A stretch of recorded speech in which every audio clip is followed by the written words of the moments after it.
Continuamos con las clases de Pentateuco y ponemos atención el día de hoy a las leyes.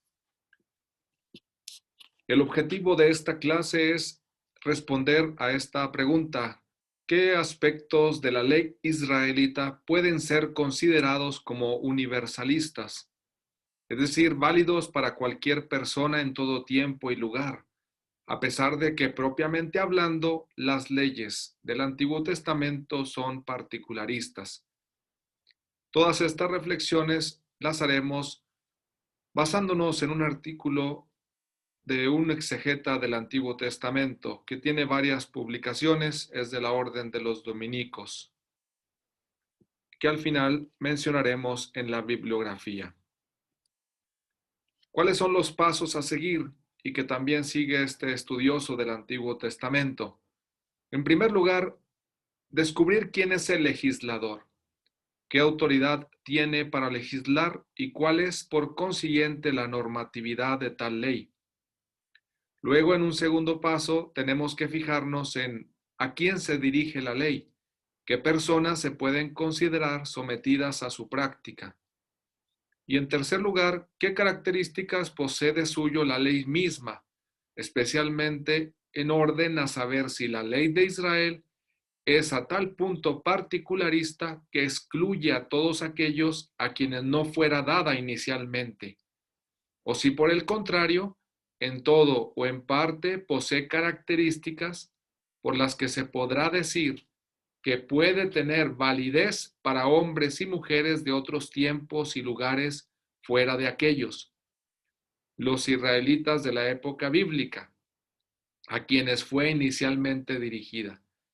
Es decir, vamos a poner atención a quién es el que legisla, a quién se dirige cuando legisla, y si hay la posibilidad de que, aunque los destinatarios principales de la ley fueran los israelitas, podemos descubrir aspectos de la ley que hasta nuestros días debemos respetar o cumplir. Comenzamos pues a fijarnos en el legislador. Obviamente, en la mayoría de las leyes de la Sagrada Escritura, Yahvé aparece como único legislador. Dios, el Señor de Israel, que lo ha sacado de Egipto, es quien da la ley. Aparece ciertamente también Moisés y otros legisladores. Pudiéramos hablar incluso de escuelas de legisladores, los escribas, que también pudieron colaborar para que hubiera leyes en la Sagrada Escritura, pero en definitiva la fuente de la ley parece ser siempre Yahvé o Dios. Por ejemplo, en Deuteronomio 5:4 se supone una alianza concluida con base en las palabras. Obviamente es una vinculación o una relación con una perícopa que ya hemos estudiado anteriormente, cuando estando el pueblo en el Sinaí ratificaron o aceptaron la ley, precisamente en el texto de Éxodo 24, versículos del 3 al 8.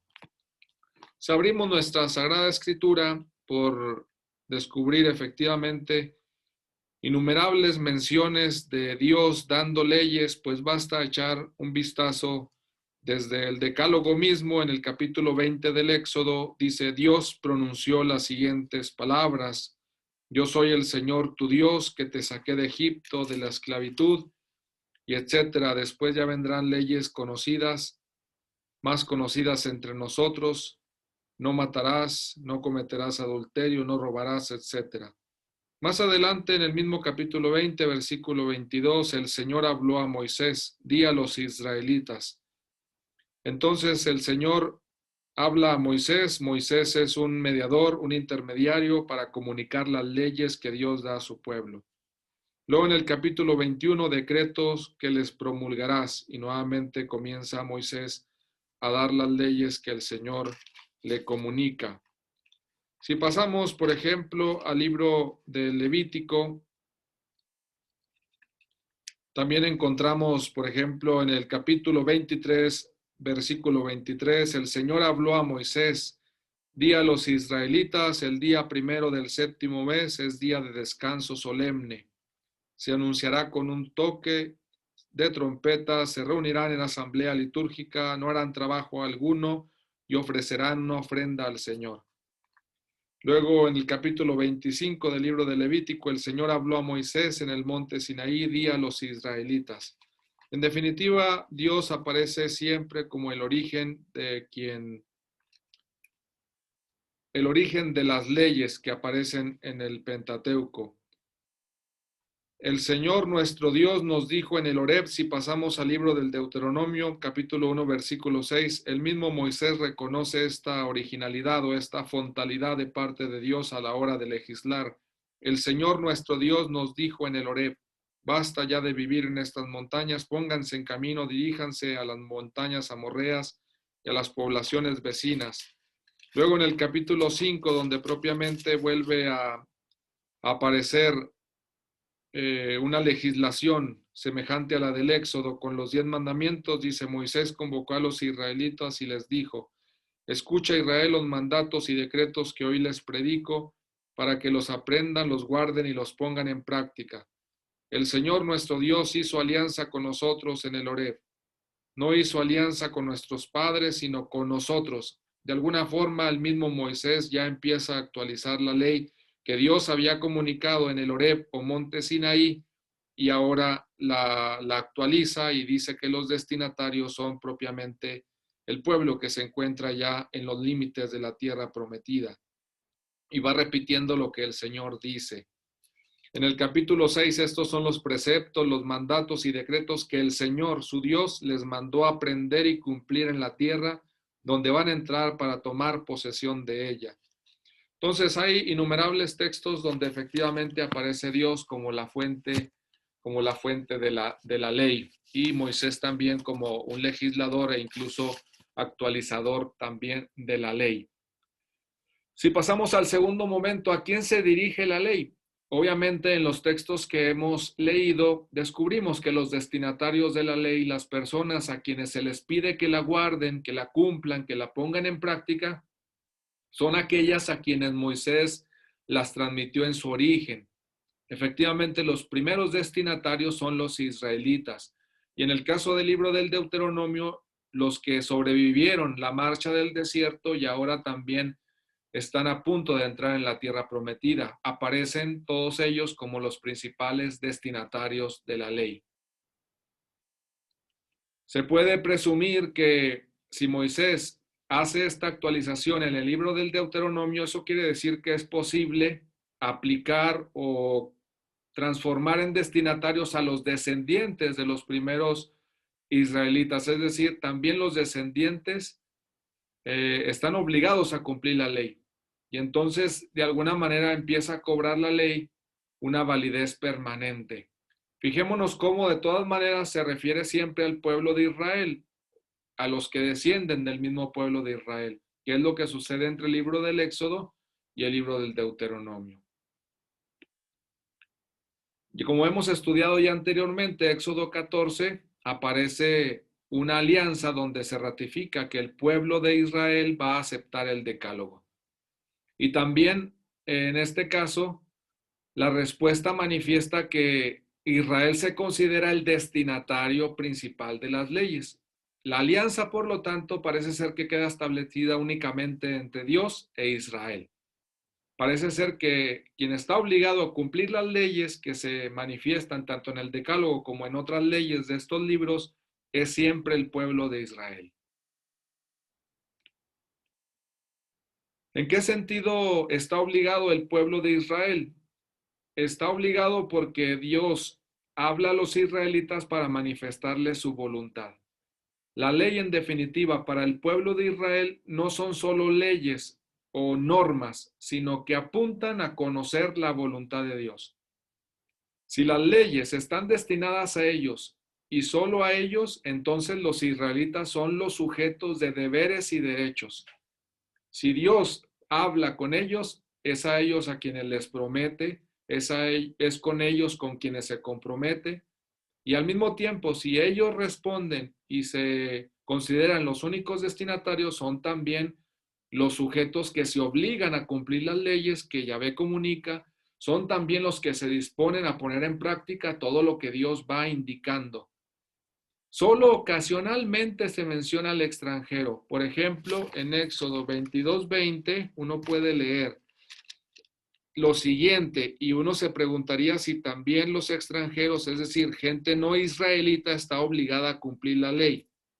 Dice en 22:20, no oprimirás ni maltratarás al extranjero, porque ustedes fueron extranjeros en Egipto. 23:9, no oprimirás al extranjero. Ustedes conocen la suerte del extranjero porque fueron extranjeros en Egipto. Entonces aquí ya aparece como el extranjero también como un sujeto de derechos. Si hay extranjeros, entonces no deben ser oprimidos. Eso se le ordena a los israelitas. Parece ser que la ley sí tiene que ver pues con otras personas. Versículo 12 del capítulo 23, durante 6 días harás tus trabajos, pero el séptimo día descansarás para que reposen tu toro y tu asno y se repongan el hijo de tu esclava y el extranjero. Nuevamente aparece aquí el extranjero como un sujeto también, más que nada en estos textos de derechos, más que de deberes, pero obviamente también hay otros textos en los que se pide algunas indicaciones a los extranjeros.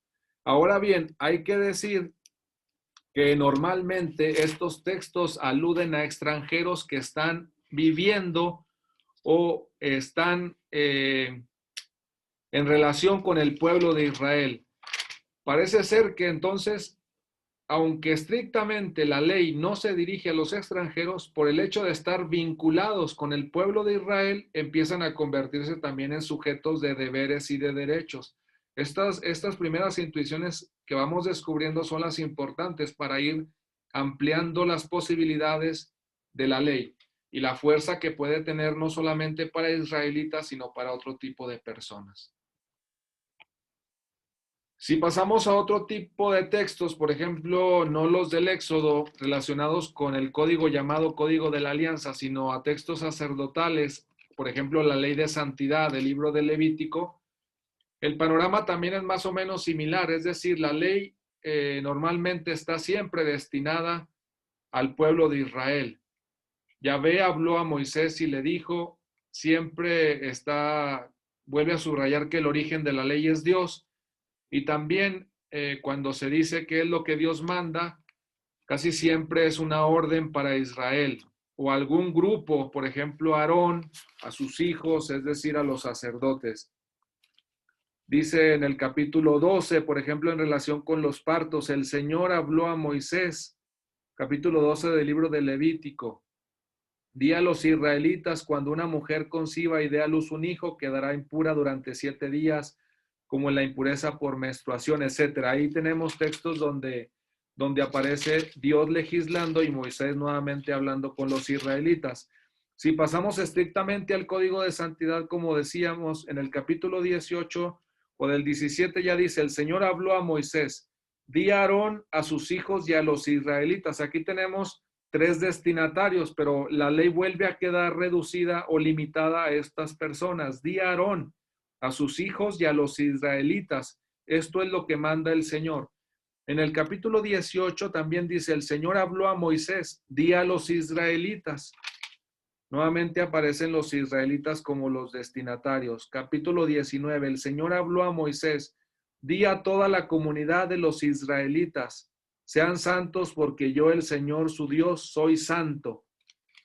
En general, pues, los destinatarios de las leyes, sea en el Código de la Alianza, en el Código de Santidad o en la Ley de Santidad del libro de Levítico, aparece casi siempre como destinatario el pueblo de Israel.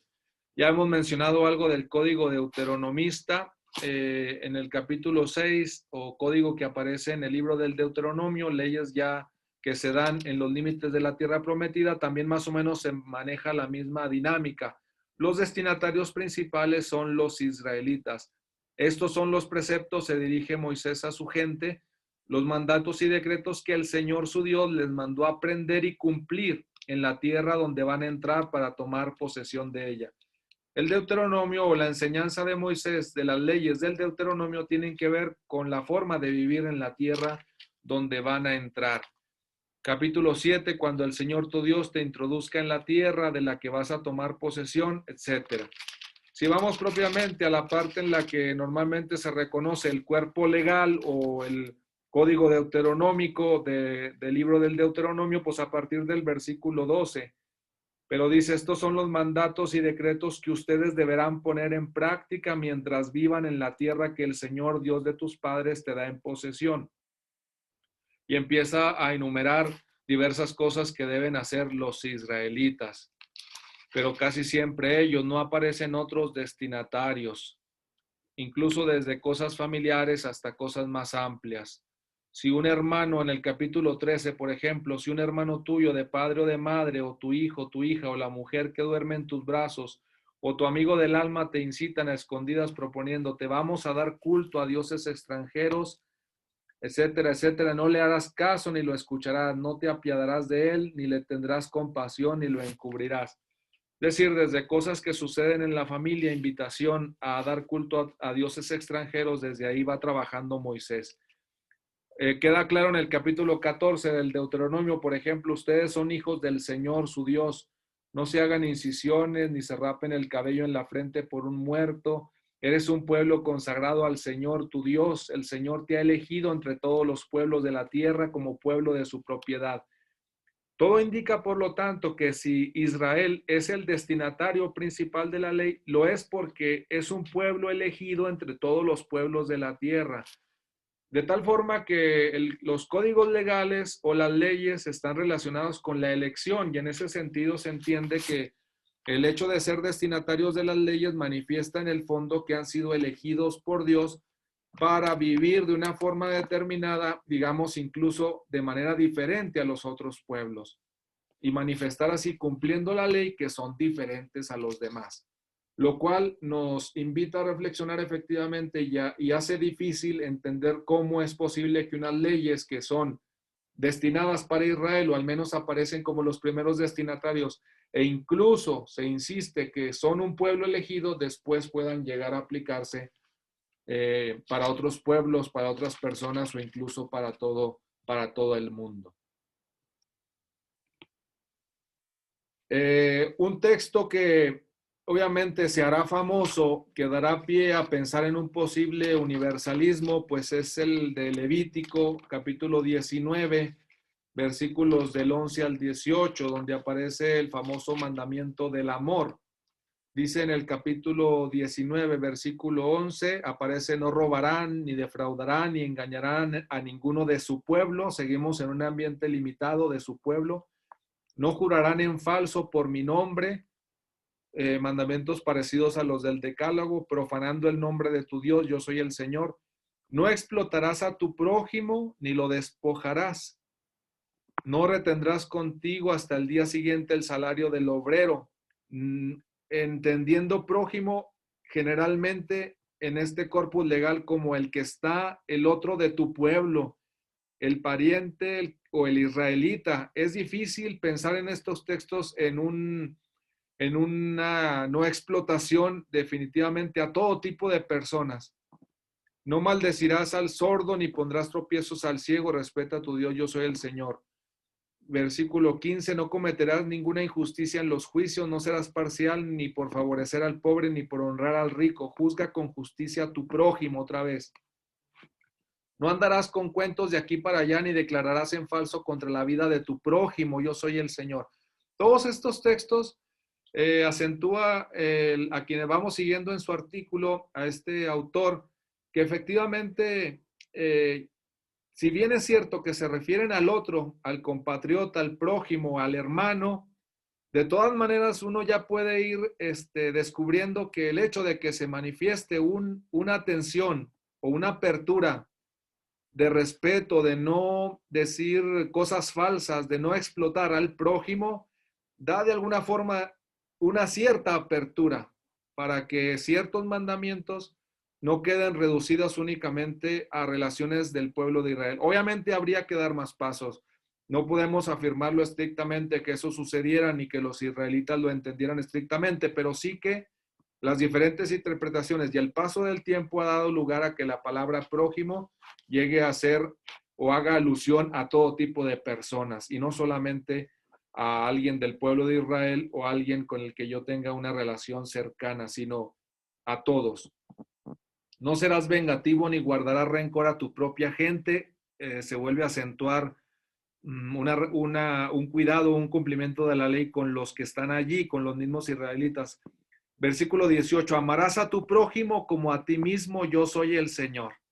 Guarden mis leyes, etcétera. Entonces son textos que obviamente parecen aludir a unas relaciones con los mismos del pueblo de Israel o con la misma gente con la que se relacionan los israelitas de manera próxima, cercana. Sin embargo, también es posible que con el paso del tiempo y con la posibilidad que tiene esta palabra de aplicarse a diferentes contextos, más adelante haya dado lugar a un respeto, a una valoración de leyes hacia todo tipo de personas. Podemos decir, por lo tanto, que a pesar de todo, y aunque los destinatarios inmediatos de la ley sean los israelitas, ¿podemos hablar de un universalismo de la ley? ¿O en qué sentido, qué tipos de universalismo? ¿De dónde podríamos sacar que las leyes que fueron dirigidas a Israel puedan tener una aplicación para todas las personas? El autor que vamos siguiendo en su artículo nos menciona tres aspectos que deben de considerarse para entender este universalismo de la ley. El primero, dice que hay que comparar las codificaciones legales bíblicas con el derecho tradicional del Próximo Oriente Antiguo, es decir, fijarnos cómo las leyes de Israel también tienen una relevancia en otros contextos, también del Próximo Oriente Antiguo, por ejemplo, Egipto, como veremos a continuación. También en un segundo momento se pueden destacar aspectos universalistas de la ley que destacaron los profetas. Si los profetas se fijaron o pudieron aplicar ciertos aspectos de la ley a otras naciones o dirigieron una palabra de ley para otras naciones, se puede entonces presumir o se puede interpretar que esa ley tiene un valor universal. Y finalmente la reinterpretación de la ley hecha por Jesús, por los apóstoles y por la primitiva comunidad cristiana en el Nuevo Testamento. Si Jesús habla de que la ley de Israel o ciertas leyes pueden aplicarse al mensaje o a la llegada del reino de Dios, eso quiere decir que también tiene un carácter en cierta forma universal. Comencemos con las codificaciones legales bíblicas comparándola con otros conceptos del Próximo Oriente Antiguo. Aquí hay que recordar un estudio de Alt con respecto a las leyes. Él dividió el derecho bíblico en apodíctico y casuístico. El derecho apodíctico subraya sobre todo o manifiesta leyes que prohíben hacer algo. Y si llegaran a suceder, vamos a decirlo, o se hacen, definitivamente hay un castigo o sucede algo. En este caso engloban, por ejemplo, todas las maldiciones del capítulo 27 del libro del Deuteronomio, o también básicamente las prohibiciones de los decálogos, todos los nos que aparecen, tanto en el libro del Éxodo, en el capítulo 20, como en el libro del Deuteronomio, capítulo 5. Leyes apodícticas o leyes de formulación apodíctica está no matarás, no cometerás adulterio, no robarás, no darás testimonio falso contra tu prójimo, etcétera. Así como normas para la administración de la justicia. Éxodo 23, versículos del 1 al 3. No harás declaraciones falsas, no te pondrás de parte del culpable para testimoniar en favor de una injusticia, no seguirás en el mal a los poderosos, no declararás en un proceso siguiendo a los poderosos y violando el derecho, no favorecerás al poderoso en su causa. Es decir, se acentúa normalmente el no en las leyes de tipo apodíctico. Si nos fijamos en el libro de los muertos de Egipto y en el Decálogo, descubrimos que en ambos contextos domina la formulación apodíctica. Por ejemplo, dice en el Decálogo, no tomarás en vano el nombre de Yahvé. Y en el libro de los muertos reconoce quien se presenta ante el juez, dice, no blasfemé contra Dios. En el Decálogo viene no matarás, y en el libro de los muertos de Egipto dice no maté, no di orden de matar, no maté a ninguna persona. En el Decálogo se dice no cometerás adulterio. El libro de los muertos dice no tuve comercio carnal con una mujer casada. El Decálogo insiste no robarás. El libro de los muertos dice no empobrecí a un pobre en sus bienes, no robé con violencia, no robé. El Decálogo dice no darás falso testimonio contra tu prójimo. Y el libro de los muertos dice no fui falso. El libro del Decálogo dice no codiciarás la casa de tu prójimo. Y el libro de los muertos dice no empobrecí a un pobre en sus bienes, no fui codicioso, no acrecenté mi riqueza, sino con lo que me pertenecía en justicia. Podemos ver aquí una formulación apodíctica que se repite en ambos contextos, tanto en Israel como en Egipto. Y por lo tanto, podemos ver un cierto carácter universal, al menos de estas leyes, en su formulación sobre todo, de tal forma que se puede entender que se logra en el próximo Oriente Antiguo un cierto derecho internacional, por así decirlo, donde en todos los lugares se prohíbe hacer ciertas cosas, o al menos siempre cosas muy semejantes. En el caso de las leyes casuísticas, tenemos aquí que entender que no se trata tanto de que se prohíba algo, sino que Alt nos va a decir que se refieren a leyes también comunes en el próximo Oriente Antiguo, pero que tienen que ver sobre todo con situaciones que puedan suceder. Es decir, por ejemplo, en el capítulo 22 del Éxodo dice, si un ladrón es sorprendido abriendo un boquete en un muro y lo hieren de muerte, no hay homicidio. Son leyes que comienzan casi siempre con un sí, o también con los cuandos. Versículo 4 del capítulo 22, cuando alguien arrase un campo, una viña, llevando a su rebaño a pastar en campo ajeno, restituirá con lo mejor de su propio campo o viña. Son sucesos que se presentan de repente, son casos, por eso son leyes casuísticas. Cuando alguien pide en préstamo a su prójimo un animal, capítulo 22, versículo 13 del libro del Éxodo, y el animal se dañe o muera estando ausente su dueño, debe restituirlo. Si el dueño estaba presente, no habrá restitución. Si el acreedor es un jornalero, se le descontará de su salario. Cuando alguien seduzca a una muchacha soltera y se acueste con ella, pagará la dote y la tomará por mujer, etc. Si prestas dinero, versículo 24, a uno de mi pueblo, a un pobre que habita contigo, no serás con él un usurero, cargándolo de intereses. Pero son este tipo de formulaciones que se encuentran también entre los asirios, los babilonios, los hititas. Todos aquellos pueblos tenían una legislación similar. Hay bastantes leyes casuísticas. Entre otros ejemplos que de los que ya he mencionado, por ejemplo, también Éxodo 21-22 dice, si unos hombres en el curso de una riña, vemos la formulación, si unos hombres, es decir, son casos, en el curso de una riña dan un golpe a una mujer encinta y provocan el parto sin más daño, el culpable será multado conforme a lo que imponga el marido de la mujer y mediante arbitrio. Fijémonos cómo incluso el castigo o la multa depende todavía de lo que imponga el marido de la mujer y mediante arbitrio. Todavía eso queda por verse.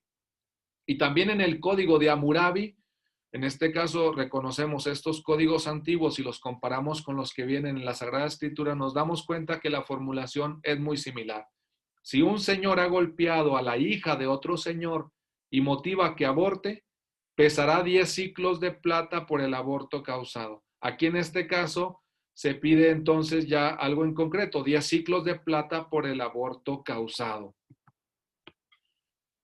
Después de haber visto una cierta universalidad en el caso de los códigos legales de la Sagrada Escritura y los del Próximo Oriente Antiguo, pasamos al segundo momento. Los profetas también de alguna forma universalizan la ley en cuanto la aplican especialmente en oráculos contra las naciones, para criticar a los otros pueblos, para condenar sus acciones, y entonces también uno descubre que la ley de Israel tiene relevancia no solo para Israel, sino también para las relaciones o incluso para la vida de los otros pueblos. Hay un texto, por ejemplo, el profeta Amós, en el capítulo 1 y capítulo 2, aparecen varias acusaciones contra varias naciones. Dice en el versículo 3 del capítulo 1, así dice el Señor, estamos en el libro del profeta Amós, a Damasco. Damasco ya está al norte de Israel, no es Israel, pero le dirige una palabra a Amós y dice, por 3 delitos y por el cuarto no lo perdonaré, porque trilló a Galad con trilladoras de hierro. Enviaré fuego a la casa de Hazael que devorará los palacios de Ben-Hadad. Y luego en el versículo 6, así dice el Señor, a Gaza por 3 delitos y por el cuarto no la perdonaré. Ahora se dirige a Gaza, porque hicieron prisioneros en masa y los vendieron a Edom. En el 9 dice, así dice el Señor, versículo 9, así dice el Señor, a Tiro por 3 delitos y por el cuarto no la perdonaré, porque vendió innumerables prisioneros a Edom y no respetó la alianza fraterna. A Edom en el versículo 11 le dice el Señor, por 3 delitos y por el cuarto no lo perdonaré, porque persiguió con la espada a su hermano, ahogando la compasión, alimentando un odio permanente, conservó siempre la cólera. Así dice el Señor a Amón en el versículo 13, por 3 delitos y por el cuarto no lo perdonaré, porque abrieron el vientre de las embarazadas de Galaad para ensanchar su territorio. En el capítulo 2 sigue ahora Moab por 3 delitos y por el cuarto no la perdonaré, porque quemó y calcinó con cal los huesos del rey de Edom. Y ya en el versículo 4 aparece ahora así como destinatario el pueblo de Judá.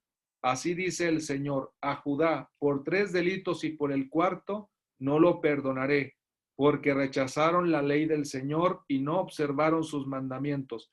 En el caso de Judá sí se especifica que rechazaron la ley del Señor y no observaron sus mandamientos. Es decir, se vuelve a comprender que la ley tiene como destinatario principalmente al pueblo de Israel o al pueblo de Judá en este caso, y más adelante también dirigirá palabras a Israel. Pero anteriormente ha mencionado a varias naciones y también les está diciendo algunos de los delitos cometidos, lo cual refleja que en cierta manera algo de lo que está contenido en la ley de Israel, o al menos ciertas cosas que se han dicho para Israel y para Judá, pueden también decirse a los demás pueblos, lo cual manifiesta una cierta universalidad. En el Nuevo Testamento, finalmente, tenemos un texto importante que es Marcos capítulo 10.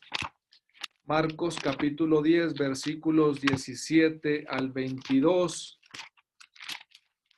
donde aparece uno de los textos más importantes relacionados con los mandamientos. Dice que cuando se puso en camino Jesús, llegó uno corriendo, se arrodilló ante él y le preguntó, Maestro bueno, ¿qué debo hacer para heredar la vida eterna?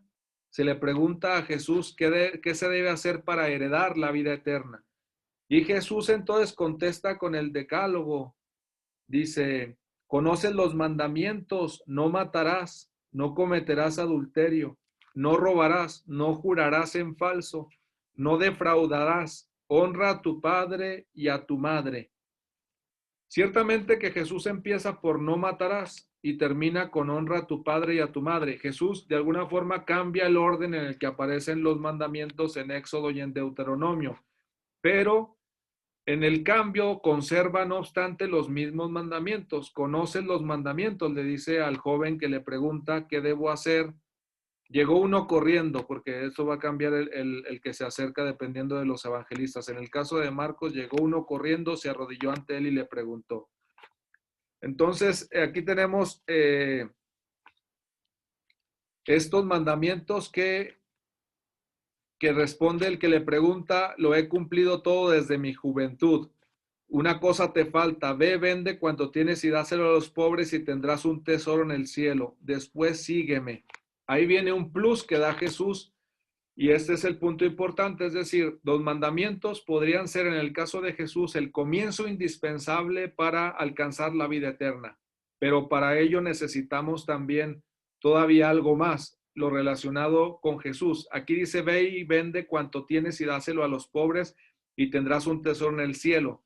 Pero en definitiva es una síntesis de la propuesta que trae Jesús, cuyo seguimiento exige más cosas que el decálogo y que por lo tanto para ganar la vida eterna se necesita todavía más elementos.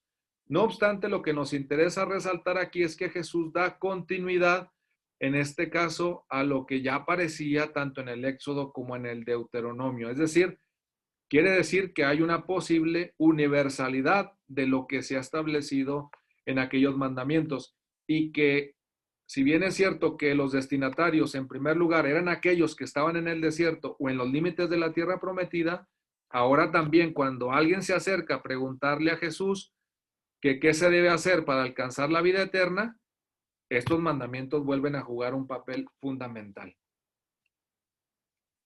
En este caso, como insistimos, Jesús al final dice, honra a tu padre y a tu madre. Y el simple hecho de que se citen estas prohibiciones y el precepto de honrar padre y madre implica o quiere decir que se les atribuye una validez permanente. Ahora bien, como hemos dicho, Jesús normalmente, aunque conserva lo que se ha dicho del decálogo o los preceptos que se dirigieron a Israel, pide un plus. En el caso del joven, pues era ve y vende cuanto tienes y dáselo a los pobres. O en el caso del que le preguntó qué debo hacer para dar la vida eterna, dependiendo de los evangelistas, sea Marcos, Mateo o Lucas.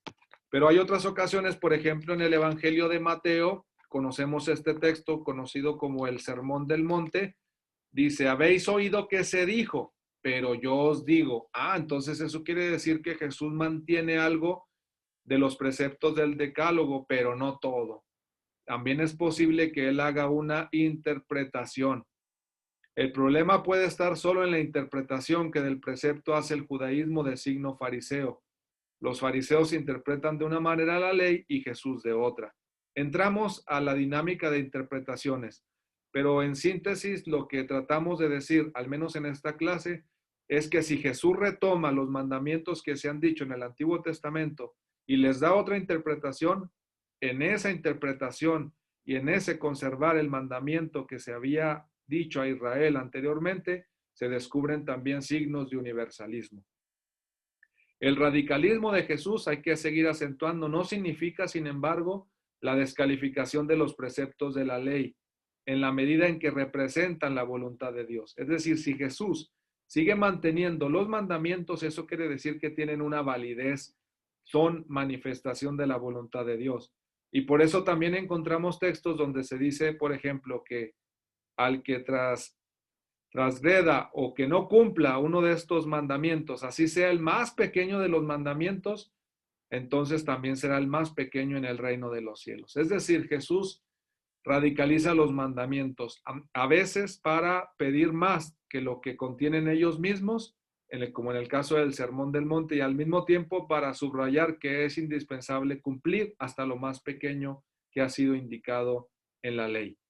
La interpretación de Jesús, por lo tanto, marca y manifiesta una cierta universalidad de los mandamientos, pero vamos descubriendo elementos que hacen pensar en que también en la interpretación radica la posible universalidad de lo que contienen esos mandamientos que se han dicho o proclamado anteriormente.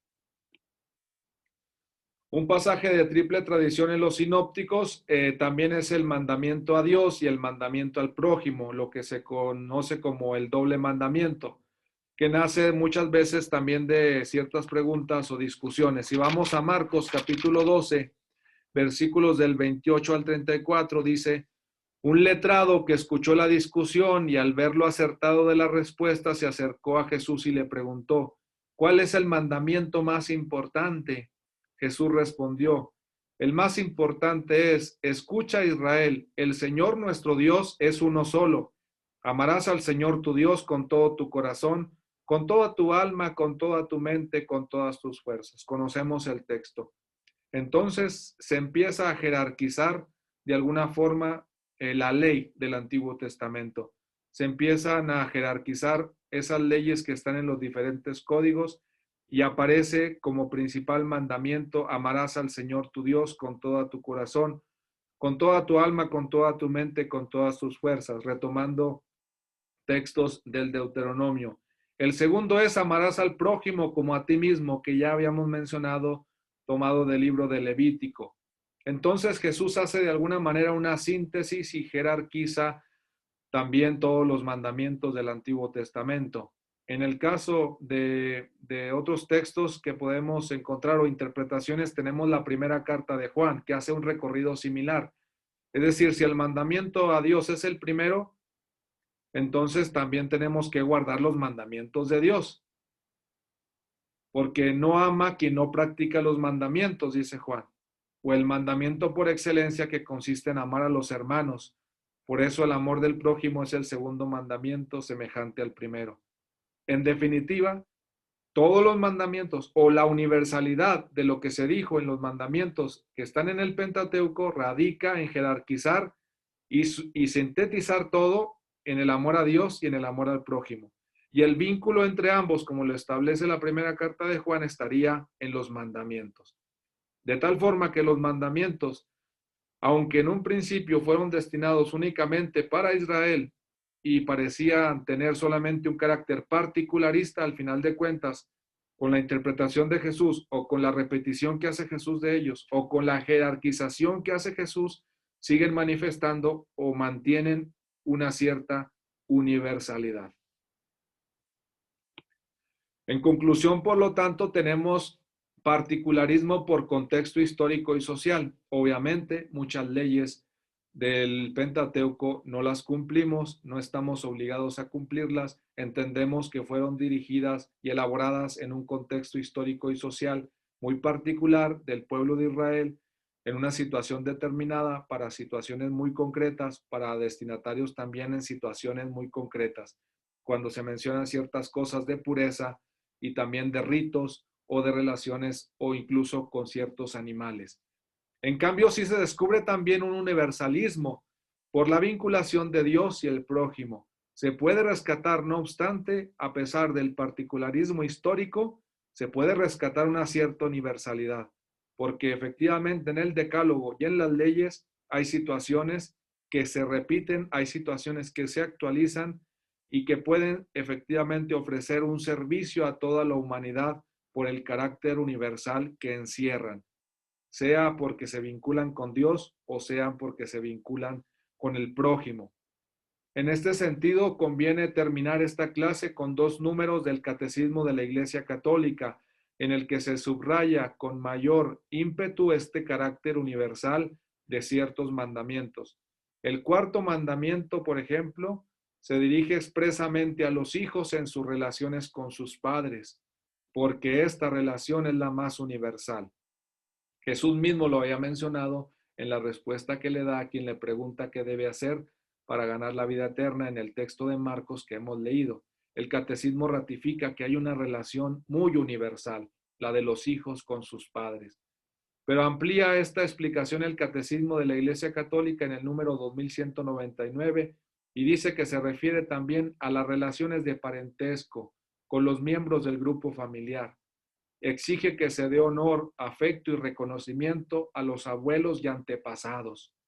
Se extiende también finalmente a los deberes de los alumnos respecto a los maestros, de los empleados respecto a los patronos, de los subordinados respecto a sus jefes, de los ciudadanos respecto a su patria, a los que la administran o la gobiernan. Y este mandamiento, insiste el catecismo, implica y sobreentiende los deberes de los padres, tutores, maestros, jefes, magistrados, gobernantes, de todos los que ejercen una autoridad sobre otros o sobre una comunidad de personas. La actualidad, la universalización de un mandamiento como el cuarto, radica precisamente en todos estos gestos de honor, de afecto y reconocimiento entre hijos, padres, alumnos, maestros, jefes, magistrados. Tarea siempre indispensable, tarea siempre necesaria para hacer de esta sociedad una sociedad mejor, una iglesia más fraterna. Y el otro número que aparece en el Catecismo de la Iglesia Católica, manifestando claramente un carácter universal de las leyes, o al menos algunas de ellas, es el 2261. La Escritura precisa lo que el quinto mandamiento prohíbe: no quites la vida del inocente y justo. Éxodo 23:7. Lo que se decía en el decálogo de no matarás se amplía un poco más en el capítulo 23, versículo 7 del Éxodo, diciendo: no quites la vida del inocente, la vida del justo, de quien no merece morir. El homicidio voluntario de un inocente es gravemente contrario a la dignidad del ser humano, insiste el catecismo, a la regla de oro y a la santidad del Creador. Fijémonos cómo aquí aparece una síntesis de todo lo que hemos venido diciendo. Efectivamente, se puede reconocer un carácter universal en algunas de las leyes que aparecen en el Pentateuco. Y dice el Catecismo de la Iglesia Católica, frase que hemos subrayado: la ley que lo proscribe posee una validez universal, dice el Catecismo. Obliga a todos y a cada uno, siempre y en todas partes. No se puede matar al inocente y al justo. En el Sermón de la Montaña, número 2262, el Señor recuerda el precepto: no matarás. Y añade el rechazo absoluto de la ira, del odio y de la venganza. Los cristianos tienen exigencias todavía más grandes quizás que todos los demás, pero es una invitación a todos los hombres y mujeres de buena voluntad. Cristo exige a sus discípulos el rechazo absoluto de la ira, del odio y de la venganza. Exige a sus discípulos presentar la otra mejilla, amar a los enemigos. Él mismo no se defendió y dijo a Pedro en la pasión que guardase la espada en la vaina. Mateo capítulo 26, versículo 52.